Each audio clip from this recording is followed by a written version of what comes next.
اچھا میرے پاکستانیوں، آج سے 1 سال پہلے میں اپنی ڈائری اٹھا کے تو پرائم منسٹر ہاؤس سے گھر گیا تھا، اور اس کے پیچھے ایک بہت بڑی سازش تھی۔ سازش کچھ سال پہلے سے شروع ہوئی۔ میں ایک سربراہ کو مل رہا تھا مڈل ایسٹ سے، تو اس نے مجھے کہا کہ تمہیں پتہ ہے کہ تمہیں ہٹانے کی کوشش کر رہی ہے، اور جو تمہارا آرمی چیف ہے وہ تمہارے سے خوش نہیں ہے۔ تو میں بڑا حیران ہوا، میں تو سمجھا ہم ایک پیج پہ ہیں اور ہمیں تو کوئی سوچ بھی نہیں سکتا تھا۔ تو میں نے اس کو کہا تم کیا باتیں کر رہے ہو؟ مجھے کہ کانفرنس پہ ملا، تو جب ہم نے ریورس انجینئرنگ کی،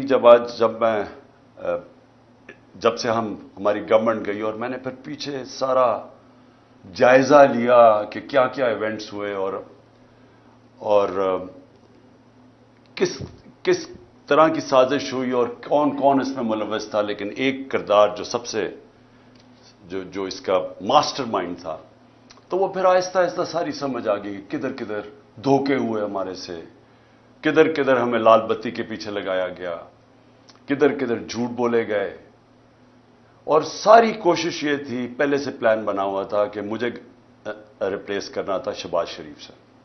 شہباز شریف سے انڈرسٹینڈنگ ہو چکی تھی جنرل باجوہ کی، اور ان کے کیسز ختم کروائے، اس کو سزا ملنے والی تھی۔ ایف آئی اے کیس میں 16 ارب کا کیس، اور پھر نیب کا 8 ارب کا وہ جو فیک اکاؤنٹس کا کیس تھا، تو سزا ہونے والی تھی۔ تو کیسے پھر اس کو پورا بچایا بھی گیا اور پھر اس کو لایا بھی گیا۔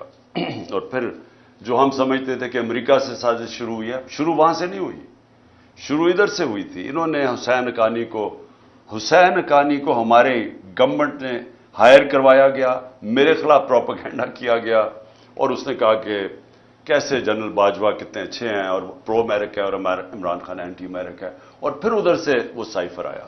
تو یہ خیر ہمیں بعد میں ساری چیزیں سامنے آ گئی۔ اب تو واضح ہے کہ یہ پہلے سے سازش تھی، اور اس کے اندر پھر باقی سارے ملتے گئے، یہ سارے پی ڈی ایم کے لوگ، یہ سب شامل تھے بعد میں۔ آج کا ہمارا ہم نے وائٹ پیپر نکالا ہے، اس کا مقصد صرف یہ ہے بتانے کے لیے کہ 1 سال میں ہوا کیا پاکستان سے، پاکستان 1 سال پہلے کھڑا کدھر تھا اور آج کدھر پہنچ گیا۔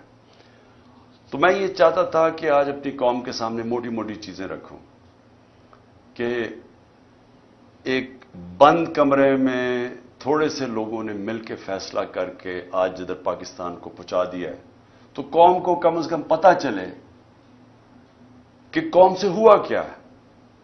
سب سے پہلے جیسے اور پاکستان کھڑا کدھر، 10 سال پہلے کدھر کھڑا تھا؟ ایک تو اکنامک سروے میں آپ ساری چیزیں دیکھ سکتے ہیں، جو پاکستان کی جو ہر سال معیشت کے اوپر جو ایک سروے چھپتی ہے، اس میں یہ سب چیزیں آ جائیں گی۔ لیکن جو موٹی موٹی چیزیں یہ ہیں کہ ایک اکانومی جو بینکرپٹ تھی 2018 میں، سب سے بڑا بیرونی خسارہ تھا، کرنٹ اکاؤنٹ ڈیفیسٹ تقریباً 20 ارب ڈالر کا۔ یہ پاکستان کی تاریخ کا ہمیں سب سے بڑا خسارہ ملا تھا، اور ریزروز تھے کوئی 8 ارب ڈالر کے رہ گئے، تو روپے پہ پریشر تھا۔ اس مشکل وقت پہ گورنمنٹ ملی، پہلے سال سٹیبلائز کی، دوسرے 2 سال کرونا سے ہمیں ڈیل کرنا پڑا۔ اب کرونا یہ یاد رکھیں کہ دنیا میں جو اس نے تباہی مچائی ہے، دنیا کی اکانومیز میں تباہی مچائی ہے، یہ کبھی سب کے سامنے ہے۔ یہ آپ بڑے آرام سے دیکھ سکتے ہیں کہ منفی میں چلی گئی گروتھ ریٹ، ہندوستان 7% پہ آگے بڑھ رہا تھا، وہ منفی میں چلا گیا۔ تو پاکستان نے جس طرح کرونا کا مقابلہ کیا، دنیا نے اکنالج کیا، دنیا کے World Economic Forum, Economist magazine, ہر فورم کے اندر، ورلڈ ہیلتھ آرگنائزیشن نے اکنالج کیا کہ پاکستان ان چند ملکوں میں تھا، ٹاپ 3 ملکوں میں، جنہوں نے سب سے بہتر طریقے سے اتنا بڑا ایک کرائسس تھا اس کو سنبھالا۔ میں یہ صرف سوچ رہا ہوں کہ جو ان کی 1 سال کی کارکردگی ہے، اگر یہ خدا نہ خواستہ ہوتے تب تو انہوں نے کیا کرنا تھا؟ انہوں نے جو ملک سے ابھی کیا ہے، سوچیں ابھی تو کرائسس تو ان کو کوئی ملا ہی نہیں ہے، کرائسس تو سارے ہمیں ملے تھے، کیونکہ کورونا کا کرائسس ہم نے ڈیل کیا. انہوں نے جو بینکرپٹ کر کے گئے وہ ہم نے اکانومی کھڑی کی. تو اگر یہ وہاں ہوتے تو انہوں نے سب سے پہلے تو لاک ڈاؤن لگا دینا تھا. ان کی سٹیٹمنٹس آ کے بند کر دو پاکستان کو. تو اگر وہ بند کر دیتے، آگے مشکل حالات تھے، تو یہاں تو لوگوں نے بھوکے مر جانا تھا. تو ہم نے جو سمارٹ لاک ڈاؤن ان کی تنقید بھی سنی، تو شکر کریں کہ یہ اللہ نے ان کو تب وہاں نہیں رکھا ہوا تھا. اس کے بعد آخری 2 سال 5.7% پہ ہماری اکانومی اوپر گئی اور 6% پہ اوپر گئی. اور یہ یاد رکھیں کہ 17 سال میں بہترین پاکستان کی اکنامک پرفارمنس تھی.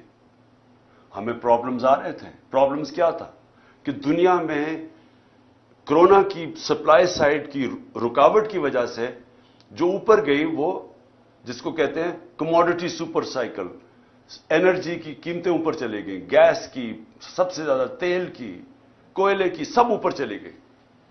اور اس کی وجہ سے ساری دنیا کے اندر مہنگائی آئی. تو ہم بھی مہنگائی سے ڈیل کر رہے تھے. ہمیں مسلسل انہوں نے کہا کہ مہنگائی میں ملک تباہ ہو گیا. لیکن یاد رکھیں کہ سب سے بڑا جو چیز مہنگائی کرتی ہے وہ تیل ہے. تو ہمارے زمانے میں آخری سال میں $110 سے $115 پہ تیل چلا گیا تھا. ان کے دور میں ابھی $65 تھا، اور اب کبھی $70 ہوتا ہے، $80 پہ سنا ابھی گیا ہوا ہے. تو فرق دیکھیں کہ تیل کا تب کتنا مہنگا تھا، اب کتنا مہنگا. تو ان کا تو کوئی اتنا بڑا کرائسس نہیں تھا. ہم نے سب سے زیادہ کرائسس ڈیل کیے. اور اس کے باوجود جب ہماری گروتھ ریٹ تھی 5.7 اور 6%، یہ 17 سال میں پاکستان کی بہترین گروتھ ریٹ تھی. اور یاد رکھیں اس سے پہلے جو تھی، امریکن ڈالر آ رہے تھے وار آن ٹیرر میں. اس سے پہلے جنرل ضیاء الحق کے تب پھر ڈالرز آ رہے تھے افغان جہاد میں. اس سے پہلے ایوب خان کی سیٹوں سینٹوں میں پھر امریکن ڈالر آ رہے تھے. یہ امریکن ڈالرز آنے کے بغیر پاکستان کی گروتھ 5.7 اور 6% تھی. جو ہم نے تیل کی قیمتیں، پٹرول اور ڈیزل کی قیمت نیچے رکھی، وہ کیوں رکھی تھی؟ کیونکہ ہم سمجھ رہے تھے کہ ببل ہے، یہ تھوڑی دیر کے نیچے آ جائے گا، لیکن ہماری اکانومی اتنا اونچ نیچ نہیں دے سکتی، اس لیے ہم نے سبسڈائز کی. کیونکہ ہم نے روس سے جب میں وہاں گیا، میں نے صدر پوٹن سے جب ملاقات ہوئی، ہم نے ان کو بتایا کہ ہمارے ملک میں یہ آپ کی ٹینشن کی وجہ سے تبھی تیل کی قیمتیں اوپر چلی گئی تھی. تو انہوں نے پھر اپنا انرجی منسٹر بھیجا، حماد اظہر سے ملاقات ہوئی، اور ہماری انڈرسٹینڈنگ یہ تھی کہ ہم نے جس طرح ہندوستان سستا تیل روس سے لے رہا تھا، پاکستان نے بھی لینا تھا. اور بدقسمتی سے آتے ساتھ ہی آپ کو پتا ہے کہ سازش شروع ہو گئی. واپس آئے تو ووٹ آف نو کانفیڈنس ہو گئی، اور اس کے بعد ہماری گورنمنٹ چند ہفتوں میں چلی گئی. تو وہ بیچ میں چیزیں رہ گئی. ہمارا ٹیررزم، جو اتنا آج کل ٹیررزم کی بات کر رہے ہیں، یاد رکھیں ہم ٹیررزم سے ٹورزم پہ گئے تھے. ہمارے 3.5 سال میں دہشت گردی دیکھ لیں اور آج دیکھ لیں. اور جب جو امریکہ نکلا افغانستان سے، تو وہ بہترین ٹائم تھا اس وقت کہ افغان گورنمنٹ کے ساتھ کوآپریٹ کر کے ہم اس ملک کے اندر جو دہشت گردی جو تھوڑی بہت بھی تھی، اس کے اوپر بھی قابو پا سکتے تھے. لیکن کچھ نہیں کیا گیا. انہوں نے کوئی نہ، ان کے پاس ٹائم تھا سوچنے کا، نہ کچھ تھا، کیونکہ آئے تھے صرف ایک مقصد کے لیے، اپنے کرپشن کیسز ختم کرنے کے لیے. نہ انہوں نے اکانومی کا روڈ میپ دیا، نہ ان کو کوئی فکر تھی کہ یہ جو واپس آ رہے ہیں، جب طالبان گورنمنٹ آئی تو انہوں نے کہا واپس جائیں TTP کو. تو جب وہ واپس آ رہے تھے، نہ سوچا کہ ان کو ریہیبلیٹیٹ کیسے کرنا ہے. ان کو تو اس کی فکر ہی نہیں تھی. یہ تو پڑ گئے اپنے کرپشن کیسز پہ آتے ساتھ ہی. پہلی کیبنٹ کی میٹنگ کے اندر انہوں نے آتے ساتھ ہی اپنے جناب ECL پہ جو رکھے ہوئے تھے وہ ختم کیا. 60% کیبنٹ جو نہیں آئی وہ ضمانت پہ تھی، کرپشن کے کیسز تھے. تو انہوں نے تو صرف آتے ساتھ ہی اپنی کرپشن کیسز ختم کیے، اور پھر اسمبلی میں جا کے نیب کا قانون پاس کر کے 1100 ارب روپے کے کرپشن کے کیسز اپنے ختم کیے. ہمارے 3 سالوں میں نیب نے 480 ارب روپے کرپشن کا ریکور کیا تھا. ہماری ایوریج آ رہی تھی 160 ارب روپیہ سال کا. سب سے زیادہ ہمارے دور میں ہم نے نیب نے پیسے ریکور کیے تھے جو کرپشن کے تھے. انہوں نے آتے ساتھ ہی پہلے نیب کو ختم کیا، نیب کے اوپر آدمی بٹھایا، جب وہ بٹھایا اس نے بھی دیکھا کہ میرے سے غلط کام کروا رہے ہیں، اس نے ریزائن کیا. یعنی نیب کا ادارہ تباہ کیا آتے ساتھ ہی، کیونکہ ان کو سب کو ڈر تھا نیب سے. تو امینڈمنٹ بھی پاس کی، پھر اپنا آدمی رکھایا، وہ بھی نہیں چلا. اس کے بعد ایف آئی اے کو انہوں نے تباہ کیا آتے ساتھ ہی، کیونکہ شہباز شریف نے پھنس جانا تھا. مقصود چپڑاسی اور وہ جو 16 ارب روپے کے کرپشن کیس تھے. ایف آئی اے پہلے رائے طاہر کو لے کے آئے آئی جی، جو نہیں، رائے طاہر پہلے سے تھا، اس سے غلط کام کروانے کی کوشش کی، اس نے ریزائن کیا. پھر آدمی لے کے آئے، پھر ساری ایف آئی اے کو صرف لگا دیا ہم سب کے اوپر، ہمارے اوپر کیسز کرنے کے لیے. ایف آئی اے کا ادارہ ختم کیا اپنے آپ کو بچانے کے لیے 16 ارب کیسز کے اور اپنا آدمی اور وکٹمائزیشن کے لیے. نیب، ایف آئی اے گئی، پارلیمنٹ ختم ہو گئی، کیونکہ جب راجہ ریاض بن گیا اپوزیشن لیڈر تو اس کا مطلب اپوزیشن تو ختم ہو گئی. تو پارلیمنٹ تو چلتی نہیں اپوزیشن کے بغیر، تو وہ ختم ہوئی. پھر الیکشن کمیشن، اس کو انہوں نے استعمال کیا صرف اور صرف کہ کسی طرح وہ ان کو الیکشن جتا دے. توشہ خانہ کیس کر دے عمران خان کے اوپر، فورن فنڈنگ کیس کر دے. اب وہ فورن فنڈنگ کیس ہی ختم ہو گیا. اب پتہ چلا کہ وہ فورن فنڈنگ ہی نہیں تھا، وہ کچھ اور تھا. اب ہائی کورٹ نے، ایک جج صاحب نے کہا کہ جی بتائیں، جو عمران خان کے اوپر میڈیا ٹرائل کر رہے تھے وہ بھی رہ گیا بیچ میں. ابھی توشہ خانہ بھی ختم ہوگا، وہ بھی پتہ چلے گا کہ اس الیکشن کمیشن نے ان کو خوش کرنے کے لیے میرے پہ کیس کیا تھا. اور پھنس جائیں گے یہ اب، کیونکہ توشہ خانہ کا ریکارڈ سارا اویلیبل ہے. تو توشہ خانہ کا جب ریکارڈ اویلیبل ہے، انہوں نے اپنے پیر پہ کلہاڑی مار دی ہے، کیونکہ اس میں نواز شریف اور زرداری نے پھنس جانا ہے توشہ خانہ میں. اور انشاءاللہ ان کی جو گاڑیاں انہوں نے چوری کی ہیں وہ بھی ہم سامنے لے کے آئیں گے.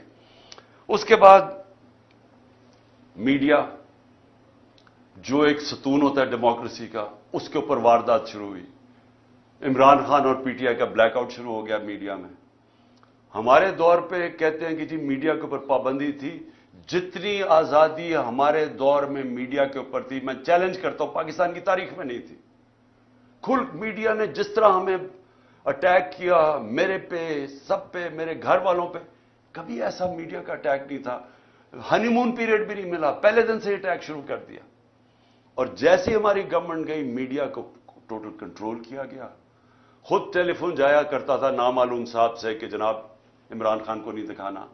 ان کو اونرز کو ٹیلی فون کر کے کہا جاتا تھا کہ اس کو نہیں تم نے دکھانا. جو 2-3 چینلز تھی وہ جو دکھا رہی تھی، ان کے اوپر آپ پریشر ڈال کے ان کو بھی بند کروا دیا کہ آپ نے بھی نہیں دکھانا، لائیو عمران خان کی کوریج نہیں دکھانی. جو سب سے بڑی پارٹی پاکستان کی ہے، اس کے لیڈر کو کیسے ایک ڈیموکریسی کے اندر آپ میڈیا سے بلیک آؤٹ کروا دیتے ہیں، اس کی سپیچز نہیں دکھانے دیتے.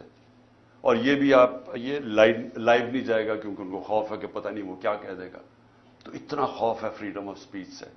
اور میں آج یاد کرانا چاہتا ہوں ہر وہ ہمارا صحافی جو ہمارے دور میں کہتا تھا کہ جی دیکھیں یہاں پابندیاں لگ رہی ہیں. میں چیلنج کرتا ہوں کہ آج اور کمپیئر کریں. میں کہتا ہوں پاکستان کی جمہوریت کی تاریخ میں کبھی ایسی پابندیاں نہیں لگی جو آج لگی ہوئی ہیں ہمارے اوپر. تو میڈیا انہوں نے کر دیا. پھر فنڈامنٹل رائٹس، بنیادی حقوق. 25 مئی کو سے شروع ہوتا ہے. لوگوں کے گھروں میں پولیس گھس کے، پی ٹی آئی کے ایم پیز لوگوں کے گھروں میں گھس کے، نہ چادر نہ چادر دیواری، وہاں جا کے جو انہوں نے جس طرح تشدد کیا، لوگوں کو اٹھایا. ایک 11 سال کے بچے کو لے کر جا رہے ہیں جیل میں کیونکہ باپ نہیں تھا. ایک گھر میں اٹیک کر دیا انہوں نے. وہ ایک میجر صاحب تھے، ان کو کیا پتا کون آ رہا ہے گھر میں. کوئی کسی کے گھر میں رات دروازہ توڑ کے گھستا اندر، اس نے گولی مار دی، اس نے سمجھا کوئی ڈاکو آ رہا ہے. اس کو پکڑ کے اس کے بیٹے کو انہوں نے جو تشدد کیا پولیس نے، جو بیٹے سے کیا. میں 6 مہینے کے بعد بیٹے کو ملا، اس نے کہا میں ابھی بھی میں رات کو سو نہیں سکتا، اتنا انہوں نے میرے ظلم کیا. اس کے بعد 25 مئی کو جو عورتیں بچوں کے اوپر انہوں نے وہاں دیکھ رہے ہیں کہ فیملیز آئی ہوئی ہیں. تحریک انصاف کی کیسے یہ کہہ سکتے ہیں کہ ہم کسی بھی انتشار کے اندر ہم ملوث ہوں؟ کیونکہ جو پارٹی الیکشن چاہتی ہے وہ انتشار کیوں چاہے گی؟ ہم تو پہلے دن سے کہہ رہے ہیں کہ پاکستان کے مسئلے الیکشن میں، وہ انتشار کیوں چاہے گی؟ لیکن ہر جگہ ہمارے اوپر انہوں نے ہمیں کوشش کی کہ کسی طرح ہم ریئیکٹ کریں، ہمارے اوپر ٹیئر گیسنگ یا جو بھی کریں تاکہ یہ کہہ سکیں کہ تحریک انصاف انتشار پھیلا رہی ہے. تاکہ اور کیسز بنائیں اور کسی طرح الیکشن نہ ہو ملک میں کہ جی فضا نہیں ہے، سیکیورٹی سچویشن نہیں ہے. تو ہمارے پاس تب سے شروع ہوئے. پھر اس کے بعد ہر جگہ اور بنتے گئے، کیسز بنتے گئے. میرے اوپر آج 144 کیس بن چکے ہیں. میرے اور علی امین کے اوپر، دونوں کے اوپر انہوں نے غداری کا کیس بنا دیا. میرے اوپر غداری کا کیس یہ ہے کہ جناب میں نے اپنی کئی تقریر میں، کوئی ایک میجسٹریٹ کہہ رہا ہے کہ میں اتوار کو آفس تھا جب کوئی ہونا نہیں چاہیے تھا. میں نے اور میرے سٹاف نے دیکھا کہ عمران خان نے کوئی ایسی توہین کر دی ہے ادارے کی، کیونکہ میں نے ڈرٹی ہیری کا ہے اور میں نے سائیکوپیتھ کا ہے. اس کے اوپر میرے اوپر غداری کا پرچہ کر دیا. میں آج جو یہ کر رہے ہیں، میں ان سے سوال پوچھتا ہوں کہ آپ کو پتہ ہے کہ آپ پاکستان کو کتنا نقصان پہنچا رہے ہیں ان چیزوں سے؟ ساری دنیا میں یہ جب جاتا ہے کہ آپ نے ڈرٹی ہیری اور سائیکوپیتھ اس نے تقریر میں کہنے کی وجہ سے ایک غداری کا پرچہ کر دیا جائے ایکس پرائم منسٹر پہ. اس کا پتہ ہے پاکستان کو نقصان کتنا ہے؟ کیونکہ دنیا مذاق اڑا رہی ہے پاکستان کا، ہمیں بنانا ریپبلک سمجھ رہی ہے. 144 پرچے، جس میں 40 دہشت گردی کے پرچے میرے اوپر ہیں. یہ ساری دنیا، باہر کی چینلز ساری انٹرسٹ ہے، یہ ساری چیزوں کی رپورٹنگ ہوتی ہے. تو کس کا آج پاکستان کا کیا امیج باہر جا رہا ہے کہ پاکستان کے اندر بنانا ریپبلک ہے؟ یا کوئی قانون ہی نہیں ہے، کوئی بنیادی حقوق کی حفاظت ہی نہیں ہے، جمہوریت ہی نہیں ہے. اور سارے ہمارے ایک وقت پہ 3100 ہمارے کارکنوں کو پکڑ کے جیلوں میں ڈال دیا. ایک طرف الیکشن اناؤنس ہوا ایک طرف ورکرز کو پکڑ کے جیلوں میں ڈال رہے ہیں. اس کے بعد سوشل میڈیا کے لوگوں کو اٹھا رہے ہیں، اغوا کر رہے ہیں، وہ غائب ہو جاتے ہیں. ہمارا اظہر ماشوانی غائب ہو گیا 7-8 دنوں کے لیے، پتہ ہی نہیں کدھر گیا. ساری فیملی، گھر والے میرے سے پوچھ رہے ہیں. پوری طرح اس ملک کو سمجھنا چاہیے کہ جب یہ مسنگ پرسن ہوتا ہے، یہ جو بلوچستان میں روتے ہیں لوگ، یہ جو کراچی میں لوگ کہتے ہیں کہ یہ اٹھا کے لے گا کسی کو، اس گھر کے اوپر کیا گزرتی ہے جب آپ کسی کو اٹھا کے اغوا کر لیتے ہیں. اور پھر اعظم سواتی سے جب اس کو ٹارچر کیا جاتا ہے، اس کو کسٹوڈیل، پہلے تو اس کو بچوں کے سامنے، اس کے پوتے اور پوتیوں کے سامنے مارتے ہیں آ کے 3 بجے گھر میں گھس کے، پھر اس کو اٹھا کے لے جا کے ننگا کر کے ٹارچر کرتے ہیں 75 سال کے آدمی کو. اس کے اندر اتنا غصہ ہے آج، کیونکہ جب آپ کسی سے اس طرح ذلیل کرتے ہیں، آئین کا جو آرٹیکل 14 ہے جو رائٹ ٹو ڈگنیٹی دیتا ہے، ہمیں ہماری عزت نفس کی حفاظت کرتا ہے، جب آپ اس کو ننگا کر کے ایک ٹویٹ کے اوپر کہ اس نے باجوہ کو کہہ دیا کہ NRO 2 آپ نے دیا ہے، اس کے اوپر اس کو ننگا کر کے اس کو تشدد کرو، سوچو کہ اس کا کیا امپیکٹ گیا، ہماری پارٹی پہ کیا امپیکٹ گیا. اور سب کو پتا کون اس کے پیچھے تھا. پولیس نہیں تھی، نامعلوم افراد نے یہ کیا. گل سے یہی کیا. شہباز گل کو بھی اٹھا کے لے کے گئے، 2 دن رکھا، تشدد کیا اس کو. ایک یونیورسٹی کا پروفیسر ہے، اس کو پکڑ کے انہوں نے تشدد کیا. کدھر گئے فنڈامنٹل رائٹس؟ کوئی پوچھنے والا نہیں. خوف ہے ساری جگہ کہ او ہو جی نامعلوم نے اٹھا لیا. خوف ہے ان کا کہ کوئی سب ان کے سامنے ڈرتے ہیں. سوشل میڈیا کے بچوں کو پکڑا، کسی کو کبھی کوئی اٹھا لے، ان کی عجیب عجیب خبریں آئیں، پکڑ کے وہی ننگا کر کے ان کو ذلیل کر کے ان کو پھر گھر واپس دے کہ آپ نے کچھ نہیں کہنا، آپ نے کسی کی تنقید نہیں کرنی. کوئی یہاں ایک ایسے انٹچبلز ہیں، ان کا نام بھی نہیں آپ نے لینا. یعنی یہ کوئی مشرف کے مارشل لا کے اندر ہم نے کبھی اس طرح کی سختی نہیں دیکھی. میں نے کبھی اس طرح، میں اپوزیشن میں تھا، کبھی میں نے اس طرح کا ظلم نہیں دیکھا جو ہمارے اوپر ہوا اور ہوتا جا رہا ہے، رکتا نہیں ہے. ہمارے جو لوگوں کو اٹھاتے ہیں وہ سب بتاتے ہیں، ان کو پکڑ کے لے جاتے ہیں. روزوں میں انہوں کو اٹھایا، نہ ان کو روزہ کھولنے دیا، گندا پانی دیں، پھر کوئی نامعلوم افراد آ جائے ان سے پکڑ کے لوگوں کو ان کو پھینٹا لگایا ان کو. اور پولیس کا میں یہ کہہ دوں کہ زیادہ تر پولیس ہمارے ساتھ سمپیتھیٹک تھی. لیکن میں اب اپنے گھر کا بتانا چاہتا ہوں کہ میرے گھر کے اوپر جو یہاں اٹیک ہوا. دیکھیں پہلے آپ سمجھ جائیں کہ وہ ہوا تھا، ایشو تھا کیا، وہ وارنٹ کس چیز کی تھی. وارنٹ یہ تھی کہ ایک میجسٹریٹ کے کورٹ نے کہا کہ عمران خان کو وہاں ایک کیس کے اندر اپنی حاضری دینی ہے بیل کے لیے. میں کیوں نہیں جا سکا؟ پہلے مجھے گولی لگی ہوئی تھی. 3.5 مہینے میں میری ٹانگ ٹھیک نہیں تھی، ٹریول نہیں کر سکا. اس کے بعد میں نے ساری عدالتوں میں، ہائی کورٹ اسلام آباد جانا شروع کیا.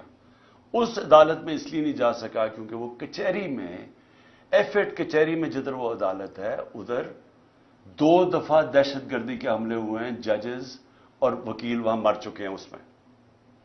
اس لیے ہماری سیکیورٹی، کیونکہ گورنمنٹ کا کام ہے مجھے سیکیورٹی دینا، یہ دے نہیں رہے. انہوں نے جو پرائم منسٹر کی بھی سیکیورٹی تھی، ایکس پرائم منسٹر، وہ بھی ہٹا لی ہے، اور اس جگہ کے اوپر سیکیورٹی تھی نہیں. تو ان سے وکیلوں نے درخواست کیا میجسٹریٹ کو کہ وہ آپ دوسرے عدالت میں چلے جائیں تو ہم آ جائیں گے.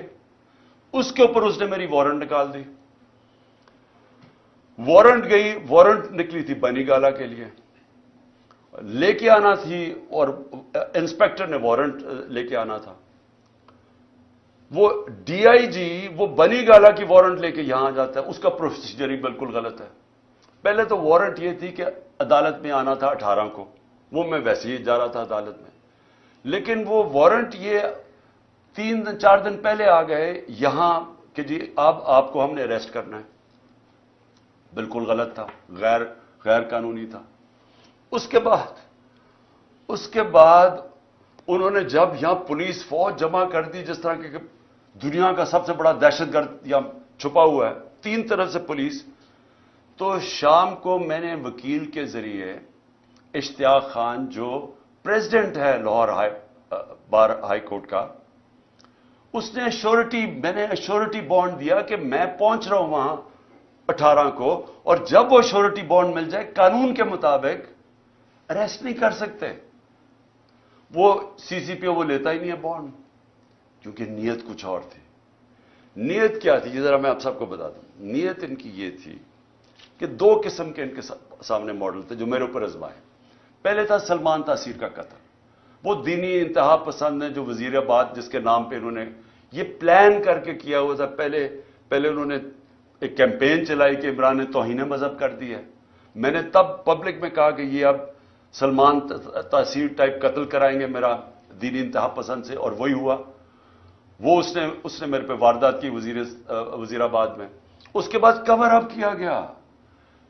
پہلے تو میری ایف آئی آر نہیں رجسٹر کی. مجھے پتا تھا وہ کون 3 لوگ ہیں جو پیچھے تھے، کیونکہ میں تو پہلے سے کہہ رہا تھا کہ یہ میرے اوپر واردات ہونی ہے. اس کے بعد جب واردات ہوگی انہوں نے سیبوٹاج کیا جے آئی ٹی کی، کیونکہ اگر وہ فائنڈنگ سامنے آ جاتی تو پتا چل گیا تھا 3 شوٹر ہیں، ایک تھا ہی نہیں. تو وہ دینی انتہا پسند کا جو انہوں نے بوگی بنائی تھی وہ تو ختم ہو گئی تھی. تو انہوں نے وہ سیبوٹاج کی. کون تھے پیچھے؟ وہ طاقتور جو سارے پاکستان میں وہ طاقتور جو فیصلہ کرتا وہی ہوتا ہے، وہ پیچھے تھے. اس کے بعد اگلا پلان بنتا ہے یہ جو میرے گھر پہ یہ اٹیک، یہ دوسرا ماڈل تھا مرتضی بھٹو ٹائپ قتل، کہ انہوں نے اٹیک کرنا تھا، یہاں ہو رہا ہے، اور اسی کے اندر جناب عمران خان کو قتل ہو گیا. تو وہ مرتضی بھٹو کا ماڈل تھا.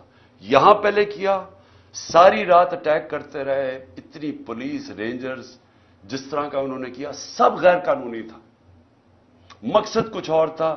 مقصد یا قتل کرنے کا تھا، یا پھر اٹھا کے جیل کے اندر کوئی زہر دے دینی تھی، جو کہ ان کا وہ جس طرح 4 وہ مرے ہیں ہارٹ اٹیک سے شہباز شریف کے گواہی، وہ دوسرا وہ ماڈل تھا. اس کے بعد میں جاتا ہوں اسلام آباد، ادھر دوسرا پلان، پھر مرتضی بھٹو پلان بنا ہوا تھا. اندر پہلے انہوں نے مجھے اکیلا کرنا تھا، اندر جانا تھا، وہاں رینجرز پولیس بھرے ہوئے تھے، نامعلوم افراد. تو وہ تو شکر ہے ہمارے اندر جو وکیل تھے ان کو بھی مارا، شبلی فراز کو مارا وہاں. اور اس نے جلدی سے انہوں نے آ کے بتایا کہ یہاں نہ ہو، یہاں تو ٹریپ ہے، ڈیتھ ٹریپ ہے. وہ اللہ نے وہاں سے بچایا. تو یہ سارا پلان بنا ہوا تھا عمران خان کو راستے سے ہٹانا. وہ کیونکہ 37 میں سے 30 بائی الیکشن ہم جیت چکے تھے. پاکستانی قوم ہمارے ساتھ کھڑی ہو گئی تھی. ڈر ان کو الیکشن سے لگ چکا تھا. الیکشن سے یہ بھاگ رہے تھے، اور اس الیکشن سے بھاگنے کے لیے ان کو ڈر یہ تھا کہ اگر اس کو جیل میں بھی ڈالتے ہیں تو اس کی پاپولیرٹی اوپر چلی جائے گی، لہٰذا اس کو قتل کرو، راستے سے ہٹاؤ. تو یہ جو 144 کیسز ہیں یہ سارا اسی کی کڑی ہے. پھر اسی دور میں میڈیا کا کیا، یعنی جو بنیادی حقوق تو تباہ کر دیے انہوں نے. جو ابھی علی امین کو پکڑا، علی امین کو کس طرح پکڑا؟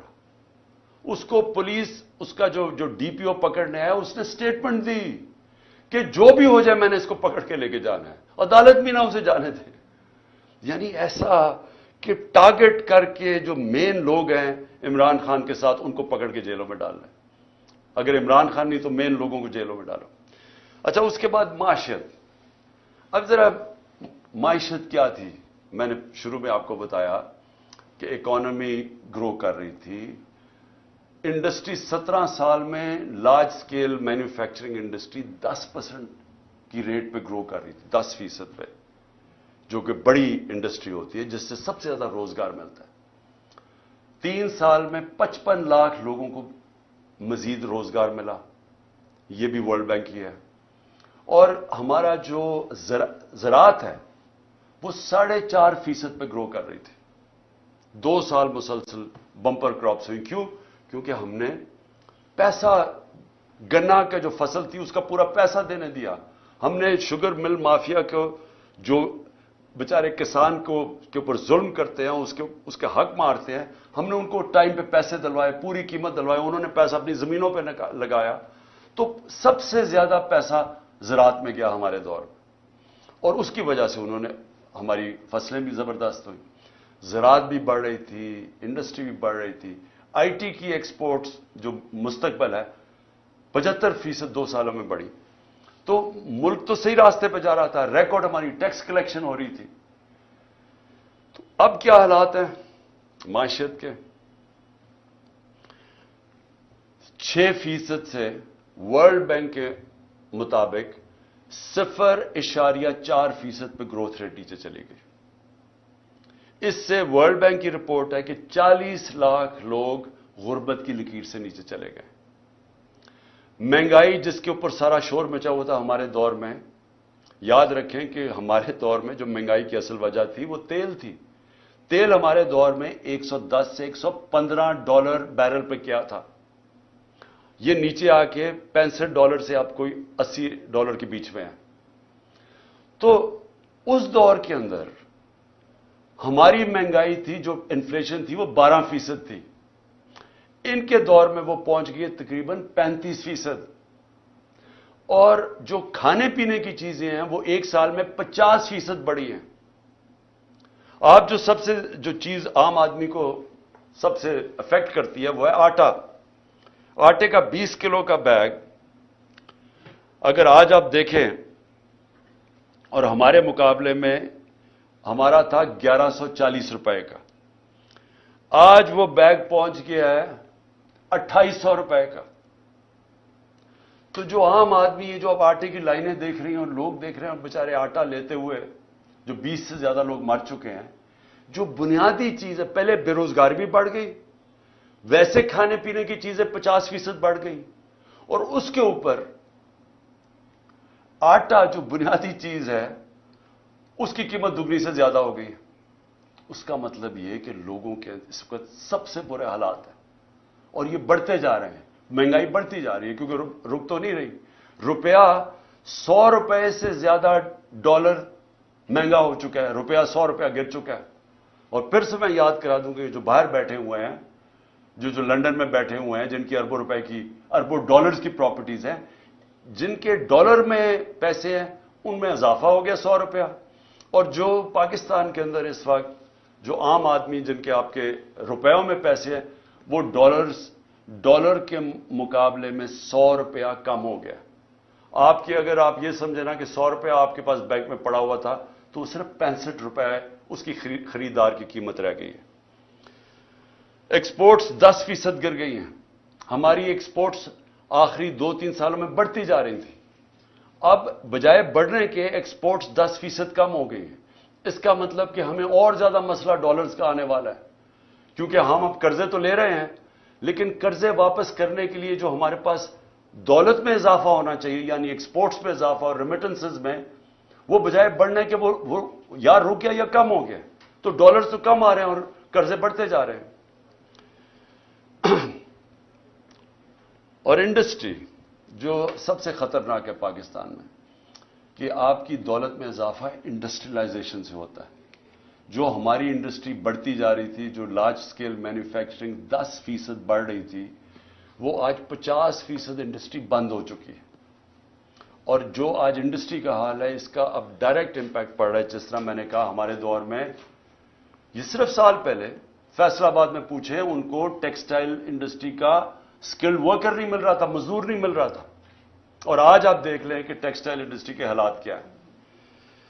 اچھا جی, پھر اب آخر میں پہنچ رہا ہوں کہ 1 سال کے اندر معیشت بھی بیٹھ گئی, میڈیا بھی بند کر دیا, ہمارے جو بنیادی حقوق ہیں ان کی بھی تباہی کر دی, ہماری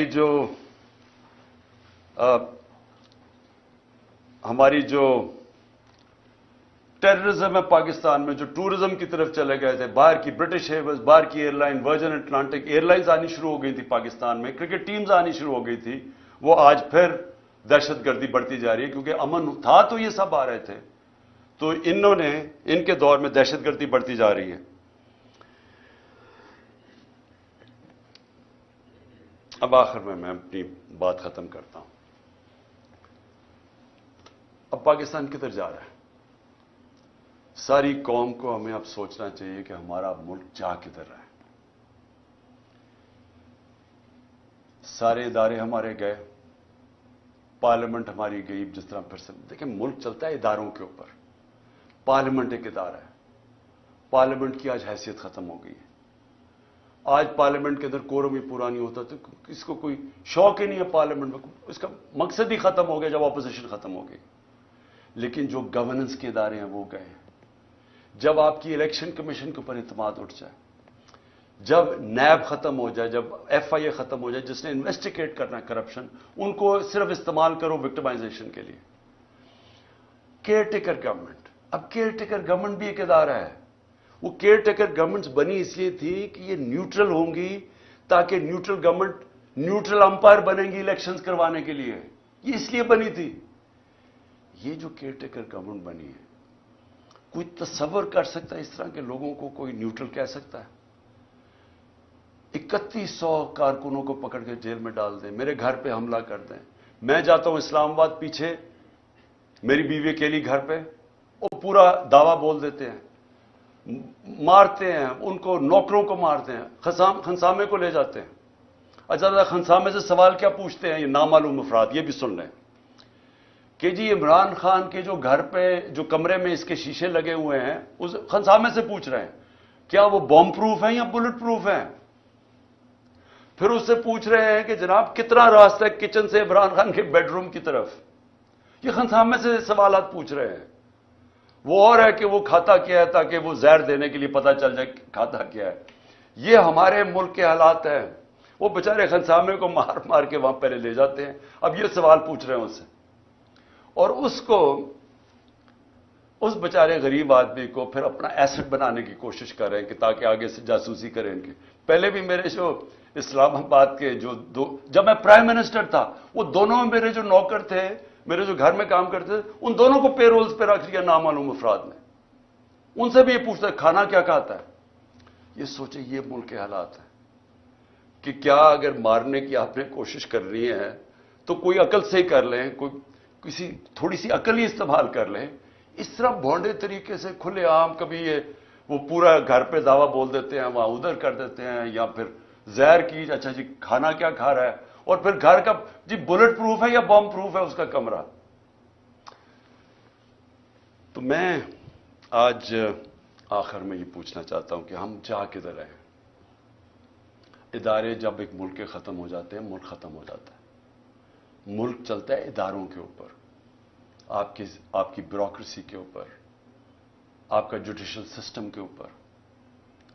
وہ ادارے جو گورننس کے ادارے ہیں, پولیس کا ادارہ ہے, پولیس سے یہ کام کروانے جا رہے ہیں. اچھا, پولیس ہمیں خود آپ آ کے کہتی ہے جی یہ بڑا غلط کر رہے ہیں, ہم نہیں کر رہے, ہمیں پیچھے سے حکم ہے. اب یہ پیچھے سے نامعلوم افراد بیٹھے ہوئے ہیں, وہ پیچھے سے ان سے کام کروا رہے ہیں. پولیس والے اب کہتے ہیں. وہ جب ہمارے لوگ جیل میں گئے, انہوں نے کہا جی پولیس نہیں کرتی تھی, وہ بعد میں نامعلوم افراد آتے تھے شلوار قمیض میں, وہ آ کے ان کے اوپر تشدد کرتے تھے. یہ ہے آج پاکستان کا حال. اور کس کو یہ اوپر رکھ رہے ہیں؟ اس ملک کے نامور ڈاکوؤں کو,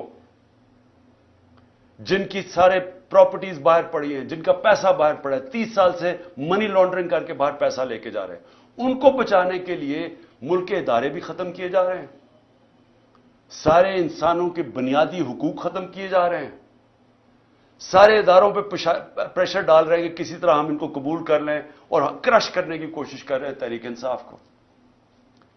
ایسے پولیٹیکل پارٹیز کرش نہیں ہوتی. میں یہ آج ساروں کو پیغام دے رہا ہوں, یہ صرف اور صرف ہم ملک کو نقصان پہنچا رہے ہیں. فاطمہ جناح کا جب الیکشن ہوا ایوب خان سے, تو یہ حربے استعمال کیے گئے اس کو ہرانے کے لیے. اس کا کیا ہوا نقصان؟ ادھر سے شروع ہوا ایسٹ پاکستان کی علیحدگی. مجیب الرحمان ان کے ساتھ تھے, فاطمہ جناح کے ساتھ. ایسٹ پاکستان نے فاطمہ جناح کو ووٹ دیا تھا. یہاں حربے استعمال کر کے اس کو ہرایا گیا. کیا نتیجہ ہوا اس کا؟ ملک ٹوٹ گیا, کیونکہ وہی مجیب الرحمان آخر میں الیکشن سویپ کر گیا, کیونکہ انہوں نے کہا یہاں تو جمہوریت ہی نہیں ہے, یہاں تو ہماری آواز ہی نہیں ہے.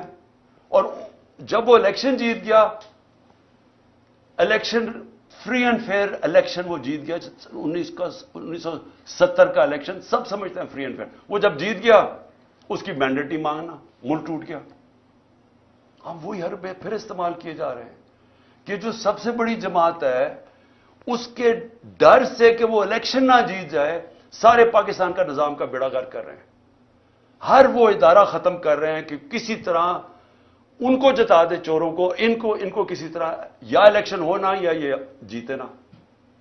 یہ جو اب سپریم کورٹ سے ہو رہا ہے, میں سوال یہ پوچھتا ہوں کہ میں نے آئین دیکھ کے, وکیلوں کو کنسلٹ کر کے, آئین کے مطابق میں نے اپنی گورنمنٹ جب ڈیزالو کی, اور اس لیے کہ ہم کام نہیں کر سکتے تھے اور ہم یہ سمجھتے تھے کہ الیکشن ایک ہی راستہ ہے, اور ابھی میں سمجھتا ہوں کہ الیکشن کے بغیر کوئی دوسرا راستہ نہیں ہے.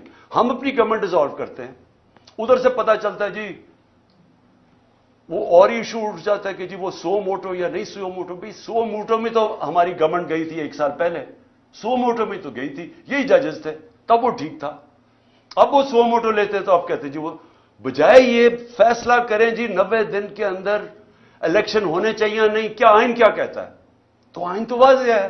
بجائے اس کے اوپر بات کرنے کہ کبھی کوئی جی آپس میں ججز کو تقسیم کروا دو, ان کی آپس میں انتشار کروا دو, ملک کا بیڑا غرق کروا دو, کسی طرح الیکشن نہ ہو. وہ باہر بیٹھا ہوا جو ہے, اور یہ زرداری, میں بتاؤں ان کا پاکستان میں انٹرسٹ کیا. میں پھر سے پوچھتا ہوں, چھٹیاں باہر, جب اقتدار سے نکلتے ہیں پھر باہر بھاگ جاتے ہیں, بڑے بڑے محلوں میں وہاں رہ رہے ہیں, شاپنگ باہر ہیں, سرجریز باہر ہیں, سب کچھ باہر ہے, بزنسز باہر ہیں, اس کے بچے 2 باہر کہتے ہیں پاکستان نیشنل ہی نہیں ہے. 3 دفعہ پرائم منسٹر کے بیٹے کہتے ہیں پاکستان نیشنل اس لیے نہیں ہے, یہ جواب ہی نہیں دے سکتے کہ اربوں روپے کی پراپرٹیز کدھر سے آئیں ان کے پاس.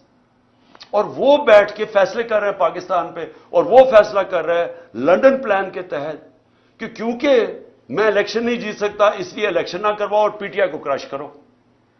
اور وہ کہہ رہے ہیں کہ میں یہ جو میری اگریمنٹ ہے وہ پوری کرو, اور اس میں یہ چل رہا ہے, ملک کا بیڑا غرق ہو رہا ہے, اکانومی بیٹھ رہی, کوئی فکر نہیں ہے کہ ملک کی معیشت تباہ ہو رہی ہے. نہ پاکستان, 80% پاکستان کا بزنس مین کہتا ہے کہ ہمیں اس گورنمنٹ پہ اعتماد ہی نہیں ہے, لیکن پھر ان کو بٹھایا ہوا نہیں جی وہ تو ابھی اکتوبر میں نہیں آ گیا, الیکشن اور آگے جا رہے ہیں, جب تک یہ جیتیں گے نہیں. جب تک غلط فہمی یہ ہے کہ کہیں یہ لوگ تھوڑی دیر کے بعد شاید ان کو اچھا سمجھنا شروع ہو جائے. وہ کیسے اچھا سمجھیں گے؟ کون سی چیز کریں گے کہ ملک کو اس دلدل سے نکالیں گے؟ ان کے پاس تو راستہ ہی کوئی نہیں. آپ اور ان کے لیے ملک کے آئین کو بھی نقصان پہنچانے کی کوشش ہو رہی ہے, عدلیہ کو بھی تقسیم کرنے کی, ادارے بھی ختم, فنڈامنٹل رائٹس بھی ختم, ہمارے اوپر بھی 144 کیسز. اور پھر سے میں کہتا ہوں کہ ملک کا مذاق اڑا ساری دنیا میں, ساری دنیا میں پاکستان. اب کیا مجھے یہ بتائیں, جب یہ کہے گئے, گورنمنٹ کہے گی کہ ہم سپریم کورٹ کا فیصلہ نہیں مانتے, تو کس انویسٹر نے پاکستان میں آنا ہے؟ جب آپ ایک انویسٹر کو جب پاکستان کی جسٹس سسٹم میں اعتماد ہی نہیں ہے, وہ کون اپنا پیسہ لے کے آئے گا پاکستان میں؟ پاکستانی اپنا پیسہ باہر لے کے جا رہے ہیں, وہ جا کے باہر انویسٹ کر رہے ہیں. اور پھر جس ملک کے اندر اگر یہ چیزیں وہ سنیں کہ ایک ایکس پرائم منسٹر کو غداری میں اس لیے اس کے اوپر کیس کر دیا کیونکہ اس نے ڈرٹی ہیری اور وہ سائیکوپیتھ لکھ دیا ہے. دنیا مذاق اڑائے گی. اس کو بنانا ریپبلک کہتے ہیں. بنانا ریپبلکس میں انویسٹمنٹ نہیں آتی.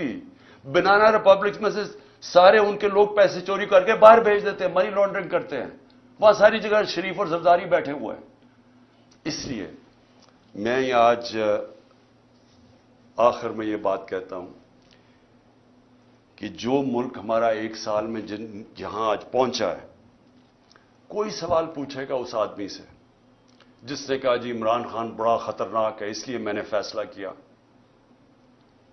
اور اس لیے اس نے فیصلہ نہیں کیا, اس نے فیصلہ اور وجوہات سے کیا تھا. وہ ایکسٹینشن اس کا بہت بڑا وجہ تھی. وہ اپنی ایکسٹینشن چاہتا تھا. شہباز شریف نے اسے شیورٹی دی ہوئی تھی. وہ اور بات ہے کہ نواز شریف اڑ گیا. پلان سارا ایکسٹینشن کا تھا. یہ سارا ڈرامہ اس کے لیے ہوا ہے, ذات کے لیے ہوا ہے. یہ ملک کو آج پہنچایا صرف اپنے ذاتی مفادات کے لیے, اور پوری سازش اس کے لیے کی گئی تھی. تو آج کوئی پوچھے گا اس کو کہ جدھر آج پاکستان ہے 9 لاکھ لوگ ہمارے پروفیشنل ملک چھوڑ کے چلے گئے ہیں یہ پچھلے چند مہینے میں. امید چلی گئی ہے پاکستان سے. شوکت خانم سے 4 ہمارے کنسلٹنٹس چھوڑ گئے ہیں. یاد رکھیں کہ جو کینسر کے ڈاکٹرز ہوتے ہیں دنیا میں ان کی ڈیمانڈ ہوتی ہے.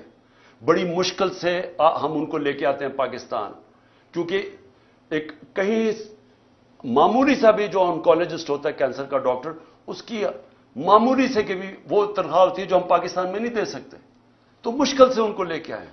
تو یہ جو حالات دیکھ کے 4 ہمارے ڈاکٹر چھوڑ کے چلے گئے, مایوس ہو گئے ہیں. تو کیا کوئی اس کو ذمہ دار ٹھہرائے گا کہ تکبر کے اندر فرعون بنا ہوا کہ میں نے فیصلہ کیا جی ملک کی بہتری کیا ہے, اور اس کے لیے آج جو ہمارے حالات ہیں کوئی اس کو کوئی ادارہ ذمہ دار ٹھہرائے گا؟ کیا یہ قانون سے اوپر ہے؟ ان کو کوئی پوچھ نہیں سکتا. حمود الرحمان رپورٹ 25 سال کے بعد جو ملک ٹوٹ گیا تھا ہندوستان میں چھپی تھی, پاکستان نہیں آئی تھی, کیونکہ وہ یہ سمجھتے ہی نہیں ہیں کہ جب تک ایک معاشرے میں تنقید نہیں ہوتی معاشرہ آگے نہیں بڑھ سکتا. جو ساری ڈکٹیٹرشپس دنیا میں فیل ہوئی ہیں ان کی سب سے بڑی وجہ ہے کہ ڈکٹیٹرشپس کے اندر تنقید نہیں ہوتی.